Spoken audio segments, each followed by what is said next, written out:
Je suis née à Boulogne-Billancourt. Très bien, à Boulogne-Billancourt en... 1944. Et tu n'as seulement que 18 ans aujourd'hui. Voilà, on est d'accord pour cette fiction. Très bien.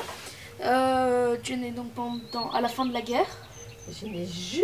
Paris était encore occupé par les Allemands.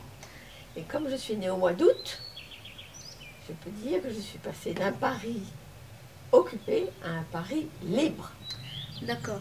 Et il y avait l'histoire avec les femmes des généraux allemands, tu peux la raconter? Oui, on m'a toujours raconté que j'étais née dans une clinique où il y avait des femmes de généraux allemands aussi qui accouchaient et qu'au fur et à mesure de l'arrivée des Français et des Américains qui libéraient la France, on les mettait dans des chambres de moins en moins chic. Je ne sais pas si c'est une histoire vraie, mais elle est moche comme la nature humaine. D'accord. Donc après, tu vas à l'école où?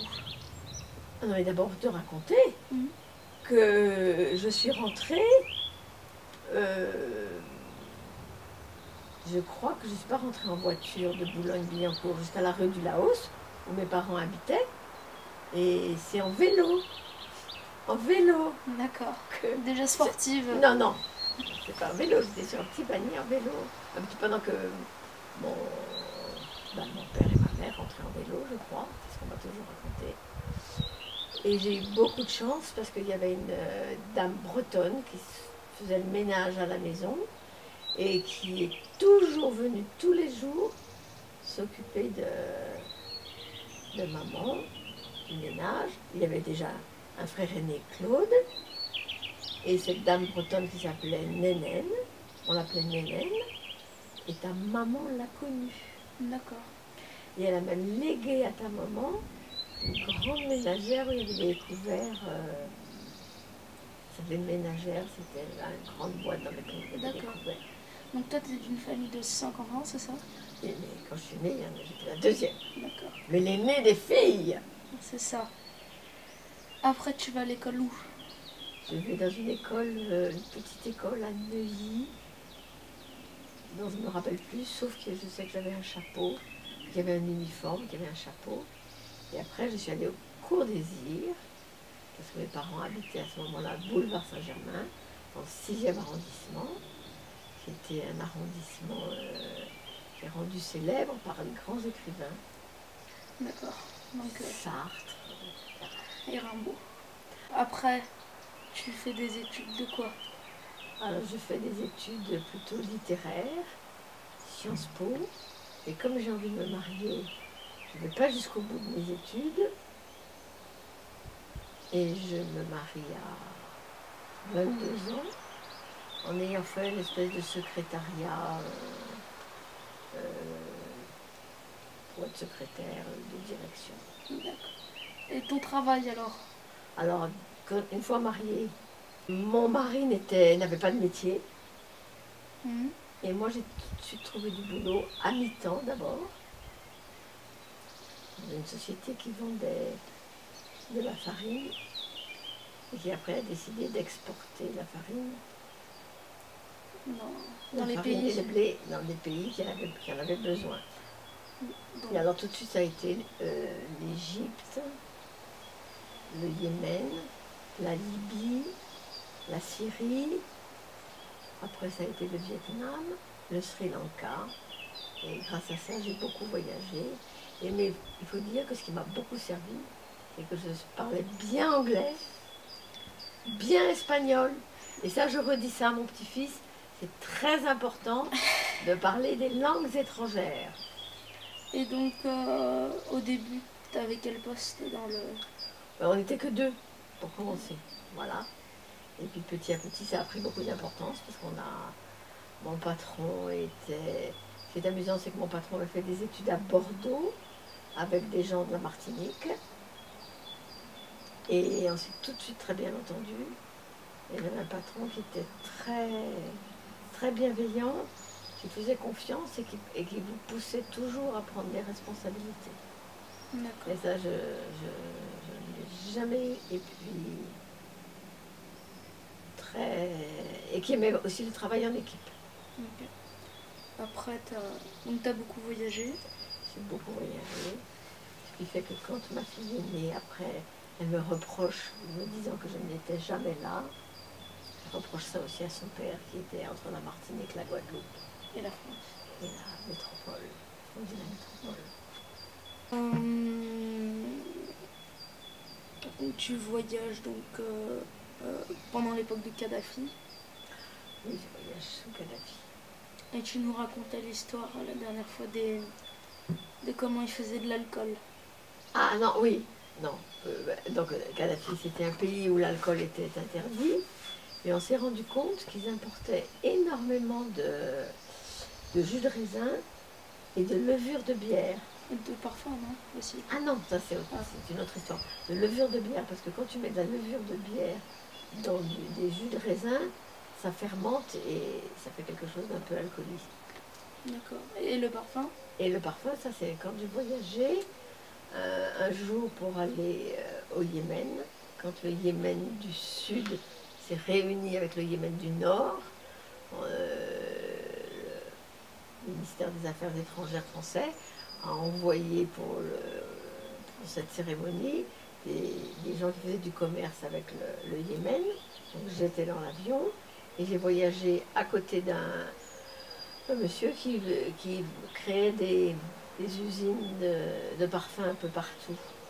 Et alors il m'expliquait qu'il ne fallait pas tellement que ce soit du parfum, c'était surtout de l'alcool à 90 que les gens rajoutaient dans leur jus d'orange. Voilà. D'accord.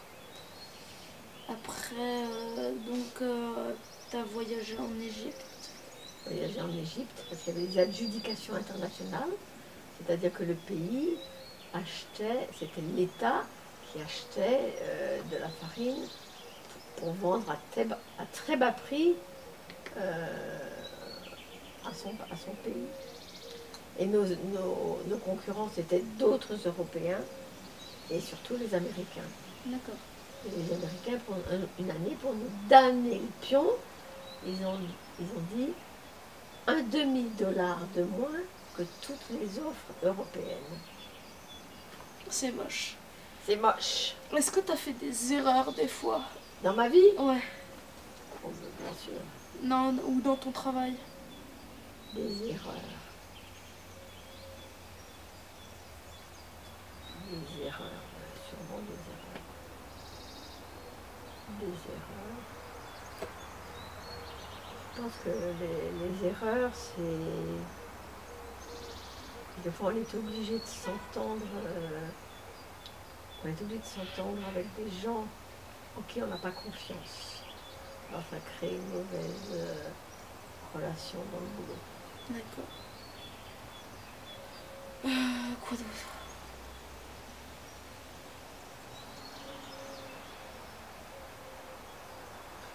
Ce que je préférais, c'était de voyager, de découvrir des pays absolument que peu de gens ont connus. Moi, j'ai connu le Yémen à une époque où il y avait vraiment très peu d'Occidentaux qui allaient Et tu disais au Yémen. que c'était au Yémen où ils refermaient les portes de la ville la nuit? Oui, et quand je suis allée dans ce pays-là, non, là, c'était un peu, j'avais l'impression d'être au Moyen-Âge. Et parce que les portes de la ville de Sanaa sont refermées la nuit. Et c'était un pays où les gens mâchaient le kat. Le kat, c'est une herbe qui est cueillie, fraîche tous les jours, qui mettent font une grosse boule dans leur bouche, mettent de l'eau, du coca, ils mâchent et ça les endort un peu. Ça les endort, ça les rend Vaporeux. voilà, un peu dans le brouillard. Et à ce moment-là, tu sais jamais si ce que tu as conclu est comme il faut ou pas. D'accord. Après, au Vietnam aussi, tu as voyagé? Oui, je suis allée au Vietnam. Et surtout, je suis allée au Vietnam. Alors, au Vietnam, on leur vendait du blé et de la farine et ils nous payaient en riz. D'accord. Et le riz, on l'envoyait en Afrique. Ça s'appelle du commerce triangulaire. Tu as aussi, participé à une libération d'otages? C'est vrai. Il y a eu en 1900, par exemple, en quelle année? Je pense que c'est en 1985. Il y a trois journalistes qui ont été pris en otage par le Hezbollah en Syrie. Le Hezbollah, oui, il y avait le Hezbollah. Et pour libérer ces otages-là, on nous a demandé, il y a eu des négociations, personne ne parle officiellement, et on nous a demandé de ravitailler la Syrie En blé. en blé et en farine, et c'était pratiquement gratuit. Mais l'opération, mais on était payé autrement par la France, mais ça a été tellement compliqué, on a mis 13 ans avant d'être payé, et mon patron a failli devenir fou, cinglé. Parce que c'était pas de notre faute, c'est compliqué la façon dont il fallait cacher l'affaire. Mais oui, il fallait cacher l'affaire, puisque comment dire, pour ne pas encourager les preneurs d'otages, on dit toujours qu'il ne faut pas payer la rançon. D'accord. Après, t'as beaucoup voyagé à Venise. Ah non, voyager à Venise, ça c'était oui, mon plaisir. Oui. Mon plaisir, oui, j'aime. Je trouve que Venise, c'est une ville extraordinaire. Et est-ce que tu peux raconter le jour où je me suis perdue? À Venise? Oui, vas-y. Oui, un jour je me suis perdue à Venise. Je sors d'un restaurant où j'avais été... J'avais d'abord fait un voyage dans la région de Venise, un voyage organisé. Et puis je décide de rester seule à Venise pendant quelques jours.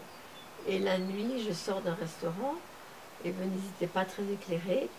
Et je me perds, et je me perds, et je me perds. Je me dis jamais je vais retrouver l'hôtel. Et puis c'était au mois d'avril, fin avril, début mai. Et je me suis dit, bon, ben, ça fait rien. Je suis restée assise sur une petite place en disant, j'attends que l'aube se lève pour retrouver mon chemin. Mais j'ai pas du tout été angoissée. Finalement, tu l'as retrouvé? J'ai retrouvé. Et pour raconter l'histoire du Maroc qu'on a vécu. Alors, je suis au Maroc, à Tanger, avec Elisa et mon petit-fils Yuli. Je ne sais plus pour quelle raison, ta maman a pris les places du retour avec Ryanair. Pour citer personne. Hein. On cite Ryanair. Et au moment où j'arrive à l'aéroport, ouais. Le vol est annulé.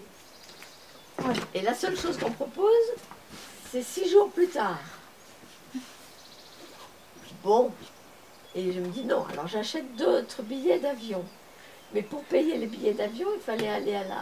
En cash, c'était en cash. Oui, il fallait payer en cash, en plus. Et on pouvait retirer seulement 200 par 200 dirhams. Enfin, c'était affreux. Et on était obligé de passer par Madrid. Ça, je me souviens. On a des places en première classe. Donc, on paye très cher, on est angoissé, on est énervé. En plus, à chaque fois, il faut refaire la queue pour prendre pour prendre l'argent. On est là. Mais Yuli est quand même très bien, parce qu'il ne panique pas, il me fait confiance, on est là avec nos valises, et je lui dis, Yuli, si tout va bien, tu auras droit à un Sprite à Madrid. Ah oui, donc là c'était à Madrid. Là, donc on va à Tanger, Madrid, on attend, et au moment de prendre le Sprite, on se rend compte, on nous a donné des mauvaises indications, et qu'on était obligé de courir à un autre aéroport. Ah, ouais, à une porte de débarquement à l'autre bout de l'aéroport. Non, mais à un autre aéroport, on prend même le train, une espèce de train. Oui, c'était un espèce de métro, parce que l'aéroport de Madrid est énorme, il y a 2 pôles, voilà. Et on a dû passer en dessous. Alors là, on est légèrement énervé, on court, Yuli me suit, parfait, ouf. On prend l'avion. Non, je me souviens, après, à la porte d'embarquement de l'autre côté, oui. On nous dit qu'en fait, il y a une erreur et c'était bien où on était avant. Ah, un cauchemar. Un cauchemar cette journée. Et on continue. Et finalement, l'avion avait 1 heure de retard. Et on attend. Et en même temps, je me dis tout le temps, jamais nos valises ne seront à l'arrivée, parce qu'il fallait arriver à Marseille, où Vadim venait nous chercher. On arrive à Marseille, finalement, miracle. Il y a les valises. Et je dis, bon, cet enfant-là a mérité un Sprite. Je ne l'ai jamais eu. Parce que le père de famille ne voulait pas attendre. Mais Yuli s'est vengé. À un moment, sur l'autoroute, il dit « Il faut s'arrêter, il faut s'arrêter, il faut s'arrêter !» Ah On bon? fait pas. Non. Il faut s'arrêter. On s'arrête et puis Vadim t'emmène quelque part et tu reviens en disant « Constipé liquide !» Ça peut-être que je couperai au montage. Pourquoi? Bon, après, Voilà. Après. quand t'es resté bloqué dans l'aéroport. Ah ça c'était, je reviens, c'était en 1975. On devait repartir de Libye pour rentrer à Paris et subitement il y a une guerre au Liban qui commence, une espèce de guerre civile, et ce qui fait que tous les vols sont décalés et que le vol qu'on attendait pour aller de Tripoli, Libye à Paris n'arrive pas et nous restons coincés 2 jours, presque 3, dans un aéroport qui devient de plus en plus chaotique. On ne décrit pas les toilettes, il n'y a pas de quoi manger, il n'y a pas de quoi boire. Mon patron, dès qu'il n'y a pas de quoi boire, il est légèrement énervé. Et le pire de tout, c'est qu'il est là en train de me demander, moi qui parle anglais, de demander à tout le monde quand est-ce qu'un avion va arriver. Et je me souviens qu'à un moment, on va vers un très grand africain, très grand, très élancé. Et mon patron dit, mais qu'est-ce qui va se passer, etc. Et c'était un ambassadeur de Tchad en Libye, mais il y aura forcément un avion qui va arriver un jour. Bon, nous réussissons à rentrer à Paris. Et après, un mois après, nous sommes obligés de retourner en Libye. Nous prenons un avion et à l'arrivée à l'aéroport, mon patron a l'idée de dire « Il faut que nous retrouvions nos bagages, Marion !» Je me dis « Oh Pierre, vous imaginez les bagages? Ça fait rien. » Je demande à un douanier qui me regarde et fait « Les bagages, oui, les bagages. » On prend une espèce de jeep et nous allons à 3 km de là. On arrive dans une espèce de hangar où il y a des monceaux et des monceaux de valises. Et à ce moment-là, le douanier dit « Vous avez les tickets ?» Je regarde débrouillard, je fais « On a les tickets. » Je dis « Bon, j'ai compris. » Et une fois de plus, ça montre comment un homme soi-disant sensé n'a rien compris à une mentalité d'un pays, etc. Voilà. Voilà ma vie, Julie. Ta vie, ton œuvre. Mon œuvre. Je suis très contente que ma fille ait rencontré au Pérou un Russe. Nous ne pensions pas que madame allait rencontrer un Russe au Pérou. C'est sûr, c'est... Et elle m'a dit, j'ai rencontré celui qu'on attend. Quand j'ai compris que c'est du sérieux. c'est du sérieux. Parce qu'on peut dire qu'elle avait quand même un petit peu papillonné avant. Ouais, c'est ça. Échantillonné. Après, qu'est-ce qu'on peut demander aussi? J'ai quand même transmis à ma fille l'amour du théâtre. Oui. Parce que c'est après avoir appris le chinois, après avoir... Parce que toi, tu aimes le théâtre et l'opéra. J'aime le théâtre depuis toujours, depuis que je suis petite. Parce que j'ai eu la chance d'avoir une grand-mère qui nous avait offert à tous un abonnement à la Comédie Française. Oui, c'est sûr. Et on allait tous les mois voir une pièce de théâtre. Et est-ce que... Et si Julie voulait devenir acteur de théâtre, ça serait bien. Aussi. Est-ce que tu as déjà assisté à une pièce de théâtre qui était vraiment un bide où les gens jetaient des tomates ou pas? Ou un bide? Un bide. Un des plus gros bides dont je me souviens, c'est une pièce de théâtre à l'Odéon où c'était Isabelle Huppert qui essayait de jouer Médée. Elle était nulle. Voilà. Et je souhaite qu'on ne coupe pas ça. Parce que c'est une actrice qui est bonne au cinéma, qui s'essaye indéfiniment au théâtre et elle n'est pas bonne au théâtre. Mais bon, c'est comme ça, c'est son tempérament. Non, c'est... Elle veut jouer au théâtre, mais elle n'est pas bonne.